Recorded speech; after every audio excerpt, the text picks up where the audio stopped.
Well, good morning, Rock Harbor Church. It is great to see you today here at Rocky as well as at the Hub. It is awesome to be with you. My name is Nate, and I want to start off this morning by going on a little bit of a journey. So if you guys wouldn't mind, go ahead and stand. No, I'm just kidding. We're going to go on a journey this morning, kind of a mental journey. So if that means for you, if you need to close your eyes maybe to picture this, or if you need to stare up at the ceiling or the wall, whatever you need to do, come with me on this journey. Imagine for a second that you were in need of a job. You've been searching online, you've been asking all your friends, you've been updating your resume, you've been submitting applications everywhere that you can. One day, out of the blue, you get a phone call and you've been invited for an official job interview. You don't know much about the job yet, but you know this. You need work, and you've been told by some friends that you trust that this is an amazing, life-changing job. Now picture this with me. You arrive to the job interview dressed in your Sunday's best, sharpened your front pocket pencil, shined your shoes, and the interviewer walks in the room holding a cup of black coffee poured from the pot that was brewed the night before, drops a heavy 6-inch binder right on the table that holds all the details of the job and responsibilities that you are interviewing for. They greet you with a tired smile, slowly tuck in the front of their wrinkled shirt, sorely sit down in the metal folding chair across from you. They take a slow, deep breath and begin to tell you how fulfilling this job is going to be. Endless hours, nights and weekends, no holidays off, little to no pay.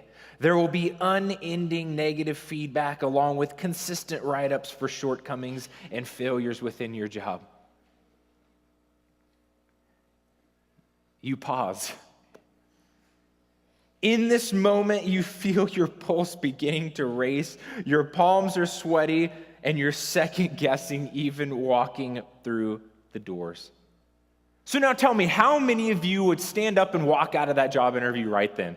It's okay, don't be shy. Of course, that's a pretty scary job interview that we just heard. As we dive into the passage today in 2 Corinthians, we're going to be reminded of a few things. The letter that Paul is writing to the Corinthians is an encouragement, but it also often has corrections for the church in order to help motivate the church to keep pursuing the things of God.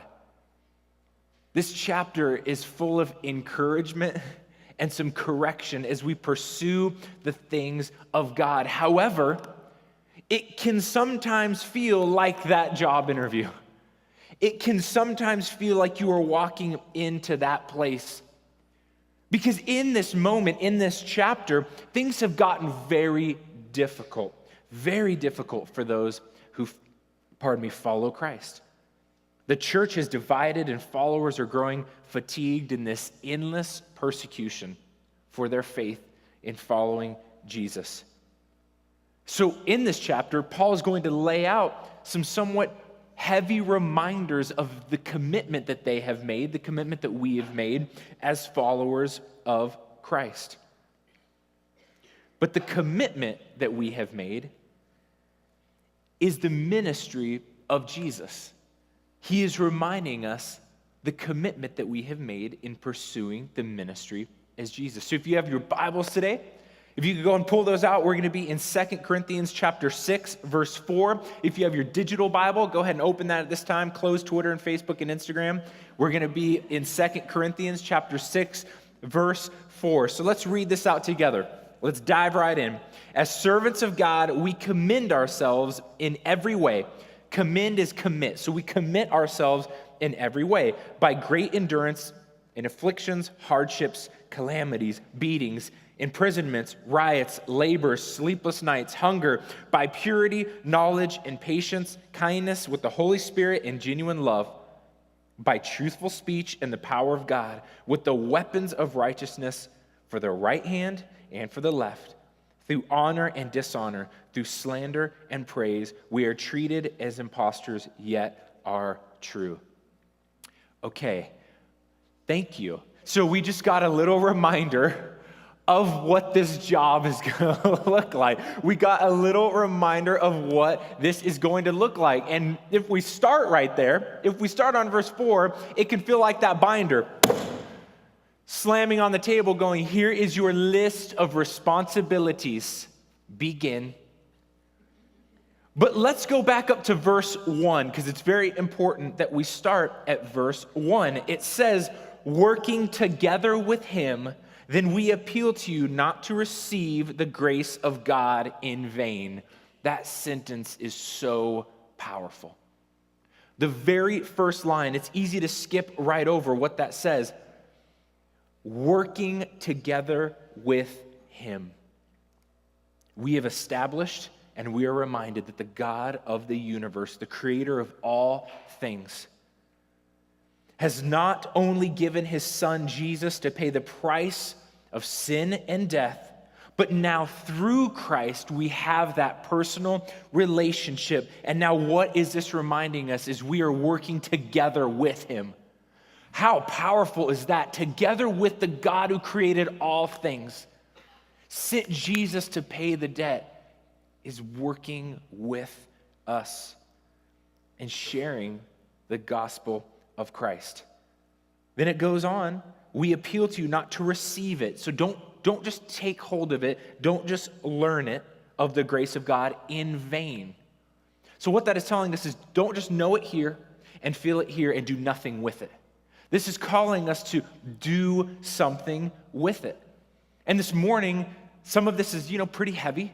But as we unpack it, we need to be reminded of the why. Why are we pursuing the things of God? Because it will be difficult. It will be hard. There will be struggle. But we have to remember the why. The hope, the love, the salvation, the peace, the joy, the counsel. Everything that comes with our salvation in Jesus is why we pursue him. He goes on and he says, in a favorable time I listened to you, and in a day of salvation I have helped you. Behold, now is the favorable time. Behold, now is the day of salvation. Today is the day of salvation. He was saying that thousands of years ago. He's saying that today. It'll be said tomorrow. It'll be said the next day. Whenever you are hearing it and receiving it and learning of it, that's the favorable day. He's reminding, do something now. Maybe today is the day that you are hearing about this for the first time. You're saying, Jesus, salvation, hope, joy, it's going to be hard, going to be a lot of work. Okay, tell me more. Today is the favorable day for you. If you have received Christ and you're sitting here, today is the favorable day because not everyone has received that gift yet. What role might we play? Why do we procrastinate things that will benefit our lives to chase after things with very little benefit in the long run? Why do we do that? Why do I do that? I'm not like a crazy bad procrastinator, but why do I do it at all? Why do I allow myself to get distracted with things that really don't matter for long-term things that are actually going to be a consequence in my life? We often push off things that we know are right, that we should be doing, because I just can't stick to that discipline and that commitment. I need to strengthen my discipline in knowing what is right and doing the things that are right. No more procrastination. I need to get it done. I need to get going. I need to get started, whatever it might be. I think back to high school. It's been a little while, a decade, two, I don't know, maybe somewhere in the half. But you can judge from the amount of hair on my head. It's been a while. But I remember back in high school, we were coming up to a few days before the semester was over for the year. And my math teacher called me to the front. He said, Mr. Fowler, can you come up here? So, of course, I innocently walked up front to see what was the matter. And I said, yes, sir. And he said, well, we have a problem, Mr. Fowler. And I said, oh, okay, please do share. And he said, well, currently you are not going to pass this class. And with shock and dismay, I said, well, how can that be? And he said, well, because you haven't turned in over 20 assignments. And I stood there, and I looked at him with a straight face right into his eyes, and I said, you know, I had good intentions to do that. But I lost them when I was fighting a kid that was saying, you're not the greatest teacher at this school. I did not say that. I wish I would have said that because that would have been amazing. But I didn't. I simply had to deal with the consequence of my procrastination. And I will tell you what, he was my favorite teacher the second time around also. I had to deal with the consequences. We all procrastinated at different things, right? There's some of us in this room that are like, no, I don't. I can't relate with you. Okay. Yeah, you do. So we all have our own things, our own procrastinations. You know, around the house, I have a responsibility of cleaning the shower. I wouldn't say it's procrastination. What I would say is I just want to get the full effect of seeing how clean it is once I actually clean it, right? I like to experience that OxyClean commercial when you take a swipe and it's like, whoa, the yellow's gone or whatever. You know, it's like, I want to fully embrace what that means. Or changing light bulbs. That's so annoying. I'm sorry, but it's annoying. You got to get a chair because the ladder's too big and the ladder's outside, and then you walk through the house and you knock things over, so you're on a chair, but it's not quite tall enough. Then you got to find the bulbs. Then you can't break the old one. It's so frustrating. There has been a bulb on the outside of our house that has been out for, I kid you not, probably 2 or 3 months. Every time I pull in at night, I spend at least a minute complaining about that light and saying, I've got to change that light bulb. I just had to get the box, take the bulb out, and take 30 seconds to go put a different bulb in. But for some reason, it felt so good to just procrastinate. I don't know why. I can't explain it. But that's the thing about procrastination. We don't know why, and we can't explain it. But what I will say is procrastinating in different areas of our lives will carry different consequences in our lives. But unfortunately, some of the consequences can carry eternal consequences. Some of the procrastination can carry eternal consequences in our lives. You know, some of us procrastinate to make our lives right with Christ. We know, yeah, it's right. I need to, I'm gonna do that. I'm busy. I got this thing and that thing, and I got to jam here, and I got to jet there, and my mind's here. And when this settles down, when that slows down, when this thing's done, and that's, there's this procrastination of maybe we see this discipline and we go, oh, but it's like so like consistent. I've got to be like committed. It's going to take discipline to be consistent, and that's hard. Well, Paul's reminding us, sure is. It's very hard. This path, this journey is very difficult. It won't be easy, but anything that is great and anything that is worth it will be difficult. It takes discipline. It takes commitment. Some of us today are saying, I will get to that later. I will worry about that phase of my life later because I have other things now that need my attention.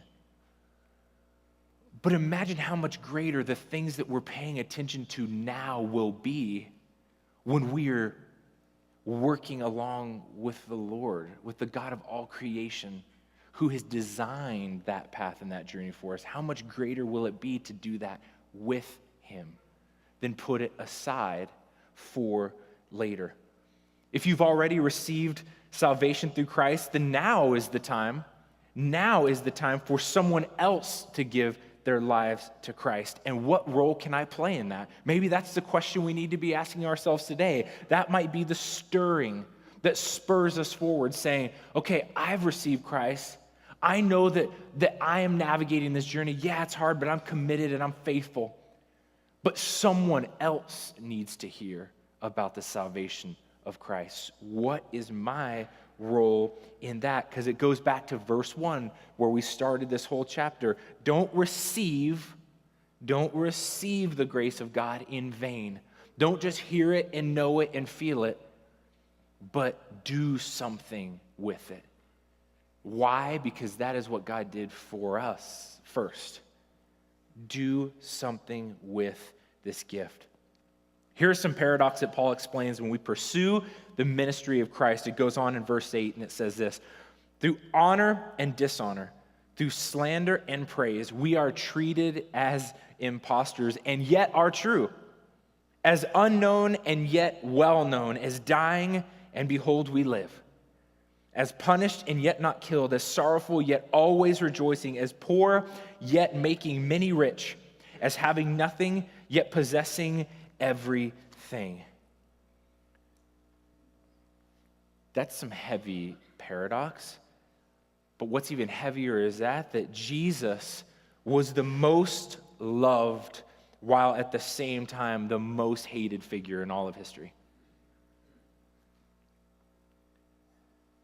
Jesus was the most loved and the most hated at the same time in all of human history. In John chapter 15, verse 18, if the world hates you, know that it has hated me before it hated you. Oh, maybe that's why this path is a little bumpy. Because Jesus says, yeah, it's a paradox. But just know that as you continue to pursue the things of God like I did, know that others will not like that because of how you live and because of what you speak. But Jesus was focused on bringing honor to God and not the things of this world or the people in this world. He was bringing the story of salvation that he would pay because he was focused on bringing honor to God. His life was for the glory of God. The Lord will honor you for honoring him.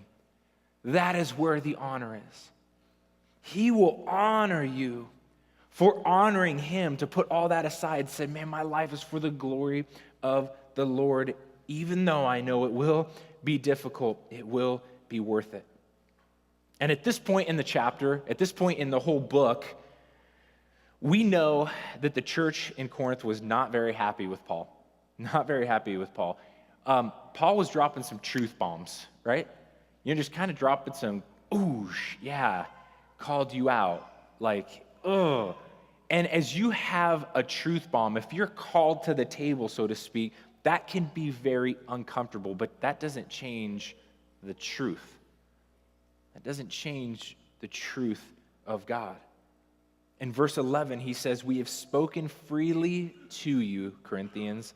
Our heart is wide open. You are not restricted by us, but you are restricted in your own affections. In return, I speak as to children. Widen your hearts. So what Paul is making very clear is, I have not done this to you. This journey is not difficult because of me. You are restricted in your own affections. Paul makes it clear that the world restricts us in this journey.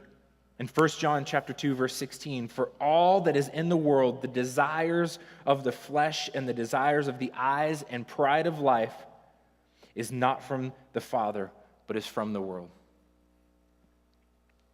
Distractions. Whoa, distractions. The sheer amount of distractions that we deal with that pull our attention every single day. If I had my phone, I'd pull it out. So distracting. This app, that app, this website, Google, YouTube, information. Get a look at it. Oh, yeah, wow, what was it? Oh, yeah, next. Okay. ooh, Netflix, whoa, whatever. It's like there are endless distractions that we have. Now, are all of these things bad and negative and horrible? No. I mean, it's fine. But what gets us is the all-consuming distraction, where all we can do is deal with this next bit of information. So much of it, the distraction away from the things of God becomes such a restriction. And that's what Paul is reminding us. It's such a restriction. You are restricted by it because that's all that you're focusing on is the things of this world. You got to shift that and look upon the things of God and what God has called you. Remember back to the why. Why are we doing what we do? It's the hope and the salvation. And when talking about restrictions and things of this world, it's no mistake that Paul immediately speaks about the second most important relationship that we're ever going to have on this earth. In verse 14, it says, "Do not be unequally yoked with unbelievers. For what partnership has righteousness with lawlessness? Or what fellowship has light with darkness?" There's a lot right there. But first, what is a yoke? Like, what is this? A yoke is this large wooden beam that would unite. The word yoke means unite. It means unite or join. It would join in two oxen or two horse or two cattle, and it would combine their power, and it would help focus their energy in the same direction. To plow or to pull, whatever it might be, it would strengthen their focused energy. That is what a yoke is. The bottom line, what Paul is saying here, is if your spouse isn't a believer, this can become a major restriction in your personal pursuit of the Lord. Because after your relationship with Christ, who you choose to marry is the second most important decision you will make. That is what Paul is saying to us. He's kind of asking, do you have one foot in the world and one foot pursuing Jesus? For those of us in the room who are married, I would ask, are you encouraging your spouse to be a fully devoted follower of Jesus? That goes both ways. Are you encouraging and stirring up your spouse to be a fully devoted follower of Christ? Maybe there's some of us in this room who are in a serious dating relationship. How is that person pursuing the Lord in their own lives? Yes, ask yourself that. How are you pursuing the Lord in your own life? But how is that person pursuing the Lord? And let me talk to all the singles. Everyone's single in this room right now. Who might be pursuing, who might be looking, hey, okay. It's cool. But for those who are single in this room, what does your list of priorities for a potential spouse look like? Do these priorities more closely align to what the world says is desirable in a spouse, or what God desires from a devoted follower of Jesus? That is how important this is, that Paul would speak on this directly after talking about the restrictions that we can have in our lives as we pursue the things of God, because it is so difficult. But he is challenging us to be honest with ourselves and where we have placed our focus and our values when we talk about who we have chosen to be in relationship with. Really, what he's kind of asking is, how can you have a deep, meaningful spiritual relationship with someone that does not share your faith in Christ? Because recall in verse 3, that description of the realities. Remember that binder that we talked about? That heavy binder that lists all of the things that are going to weigh upon our lives. If we don't have a spouse or a partner that is on the same spiritual path, it can be a significant restriction with our personal our personal journey, our personal faith. And I'll just be straight. Some crucial conversations might come out of this. Some crucial conversations might come out of this because Paul was so passionate about sharing this with us even then. It is not going to be easy to follow the Lord, but it's always worth it. Why do we do this? Because it's worth it. Like we've said in this whole chapter, the hope, the life change, the joy, the peace, the passion that God ignites, the unity that he brings, it's so worth seeing that life change. But it is not easy. You know, the best part of all of this is we don't have to walk this journey alone. Because remember in verse 1, how it begins is with him. With him. The creator of all the universe, the God who desires this relationship with us says, with me. Wow. We get to do ministry and work on our own lives with him, united with God. You know, there's a song called Bigger Than I Thought, and man, as I was preparing for this week and just thinking about these things that I was going to share, this is big stuff. I mean, this is big. Relationships, marriages, the struggles that we walk through and that we navigate in life, it's big stuff. But God is so much bigger. His understanding is so much bigger, so much greater. We might be standing in front of a wall right now where we say, I don't even know what step I should take right now. Well, let's start with 3 questions. 3 questions to think about and pray about as we listen to this song and read the lyrics up on the screen. Because I truly believe that songs are such a great way to be the words that we might want to speak. They're great to be the prayer that we might want to pray, but we just don't know how. We can use that song this morning to do that. But I want us to think about 3 questions in our lives.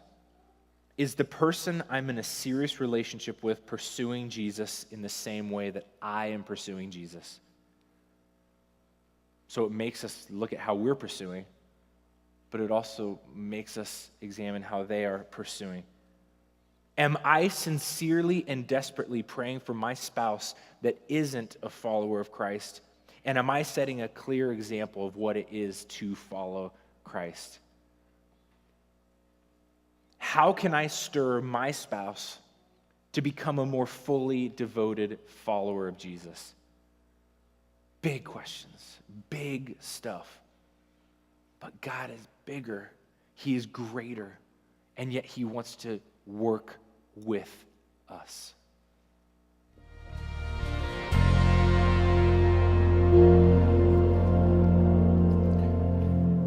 Speak to me when the silence steals my voice in the valley of unknowns. You understand me. So I throw all my cares before you, my doubts and my fears don't scare you because you are bigger. You are bigger. So I will stop all negotiations with the God of all creation. What an amazingly powerful line. We don't need to negotiate with God because he's already offered us the best deal we can ever get. We don't need to negotiate because he's given us the best deal we can ever get. Life in presence, life working united with him. May the negotiations stop and the commitment and discipline begin as we pursue what God has for us. As difficult as these things may be, we walk out of here today knowing and reminded that we are with God in it. There is hope for all things and nothing is too big.